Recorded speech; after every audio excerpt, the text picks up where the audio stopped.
So over on the NA version of the game, we have this little campaign going on where they're going to just try to help people finish up Atlantis because they're about to drop the next part where we go to Olympus. And I was like, you know what? I know there's going to be people that are probably newer. They're kind of getting into the game. And I should probably just give them a little bit of a heads up of what to expect when going into this. Because these are honestly the best times to try to go ahead and get through the story when they're cutting the AP and they're making a campaign and giving rewards for it. These are the times that you want to go ahead and try to get this stuff done. I mean, you're also getting quartz. I mean, I guess you could be doing A and Breeze as well, but I'm assuming most people have already gotten in like a good deal of farming done in there. And it just depends if you want to actually play Olympus like the day it comes out. I'm telling you guys, Olympus is pretty dang hype. Not to spoil anything, but that is where we're gonna get our boy Romulus. You get to see Zeus. Musashi is obviously in there, as Musashi's been popping up. It is pretty dang pog, and it's also really dang hard as well. I'm sure we'll talk about that when I drop the Olympus video, but I think the first thing that you need to make sure that you have in check is right here, somewhere, one of these first ones. I believe it's this, yes.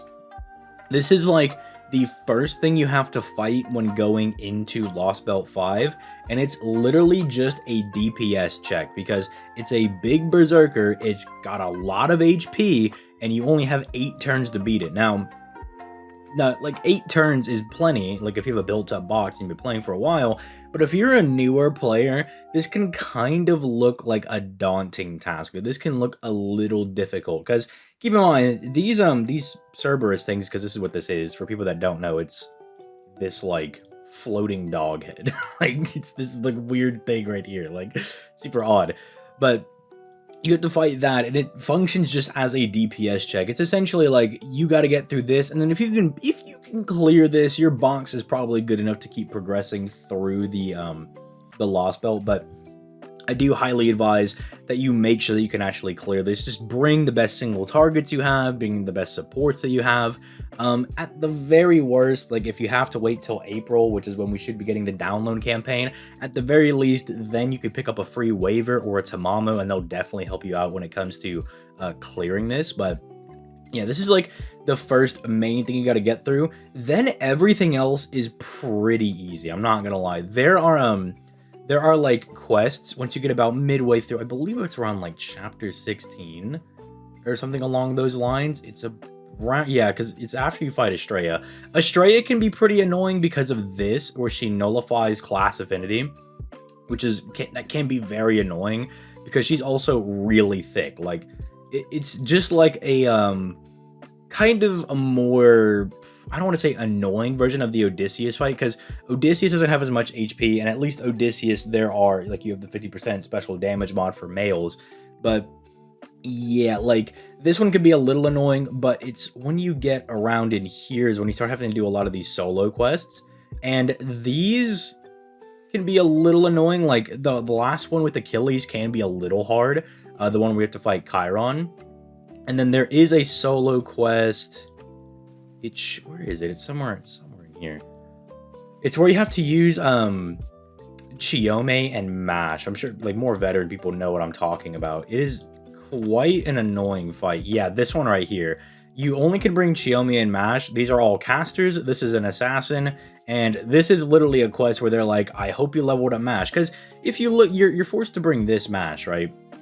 The Ortanius one right here. But the thing is that with her 3rd skill, or the new Buster one, where is it? Where is it? There it is. With this skill, I was like, man, I know it's so. I was like, bro, where they put the skill? But with this, you can actually get some pretty decent clears, because you get a fat Buster buff, and she does have 2 Buster cards. Getting the stars is a little hard, but if you can, like, this makes a lot of a difference, right? And so the main thing is that they're just like, hey, make sure you level up your Mash, make sure you level up her skills, don't be a bum. Like, everybody should have their Mash leveled up and like fully ascended and everything. And it's not like her skills are particularly hard to get. I mean, you just need basic like materials, dude. It's really not that difficult. The more difficult thing is honestly the QP and the lures, but just get her just get her done. At the very least, try to get her like 999, fully level her up, you know, and you should be pretty good on that. But yeah, then you have that. Then really the other annoying fight is at the very end where you have to fight Poseidon like 700 times. This is the one that I was talking about, by the way. This can get a little annoying because you have assassins and you have Zergs in here, right? So they can easily like just kind of like obliterate you. They can definitely wear down on your HP, but you don't have to win. You just need to survive. But it can be a little grueling if you don't manage his different skills.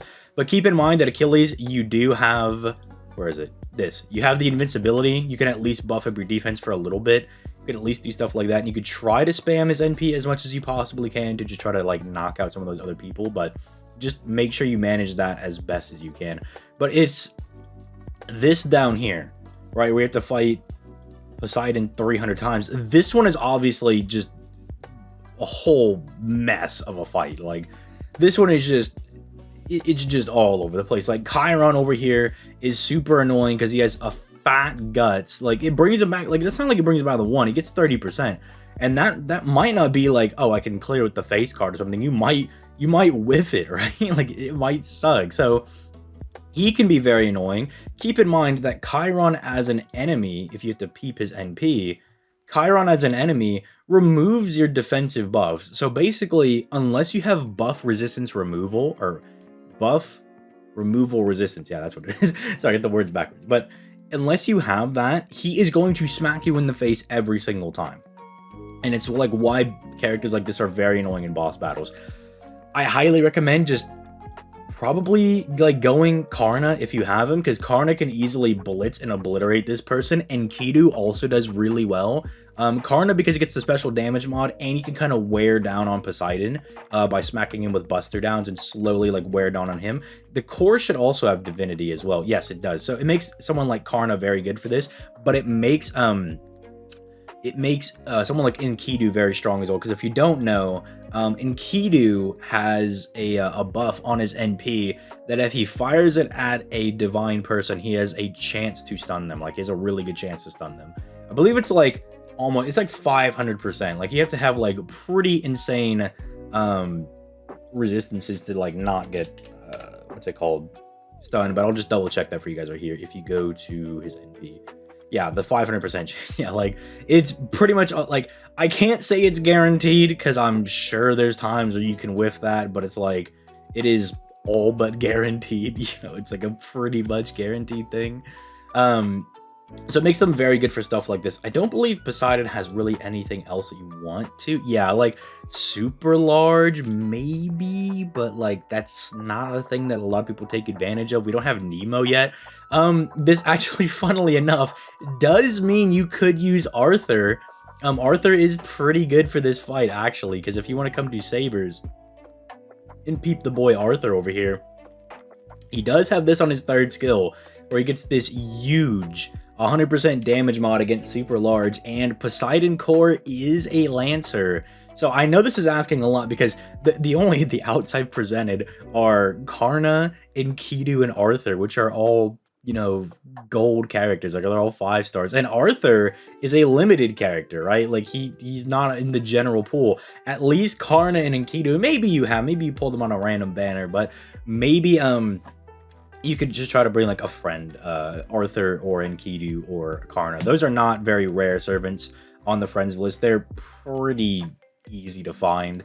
And if you absolutely need them because you want to try something like that, you can come over to the Discord and like, I have them on, well, I mean, I have them. I don't think I have them on my list. Like, they're not up on my support right now, but you know, if someone desperately needed the help, I definitely could do it. And if I'm not available, then someone else could definitely do it as well. Because we have, we're actually approaching on like almost 2K people in the Discord. We're actually getting close to that. So surely, if I'm not there, there should be someone that can help you out. Like, surely there can be someone. But like, this is the real big annoying one. Keep in mind, the super large thing doesn't work every time because he's changing, right? So you could still bring Arthur to this fight, but now he's a rider, right? Or now he's weak to riders. And then here he's weak to casters. But these ones I don't find as annoying. This one is just, it's just definitively the hardest one. It's just the most annoying one. You can still bring like Enkidu for this, because Enkidu can pretty much just suppression stun lock him, right? Like, you can just keep him stunning. And because you do big damage with Enkidu. But yeah, that is just my little warning for people, because I was just like, I don't want someone to jump in here and be like, I'm getting obliterated by this. And sometimes all it takes is that, like, for someone like me who knows just a good bit about the game to come in and be like, no, like, you could just bring Karna. They're both divines. He can blast both of them. And even if you don't finish the fight with Karna is going to put in some work. Like, he's going to do pretty good. In fact, I think maybe I'll try to put out a video on this. Like, maybe I will try to go into this and I went way too far down. Maybe I'll try to go to this and I'll try to win with a Karna, like maybe a Karna Arthur setup, and then maybe, I don't know, just to like Heracles or someone in the back or something, and I'll just put that in, because you don't need like these insane, intricate NP5 setups to do things, right? Like, you can definitely clear through it. And then also, if it makes anybody feel better, the boy Hanako has cleared everything in the game, I believe, with free-to-play servants. I don't think that... Dude, he beat Serranos with free-to-play, so, like... You know, if you could do that with free-to-play, you could definitely get it done. I'm just kind of, like, spitballing things that might make the fight easier. But with all that being said, I hope you guys enjoyed the video. If you did, like, subscribe, all that good stuff. Yeah, I will catch you guys in the next one.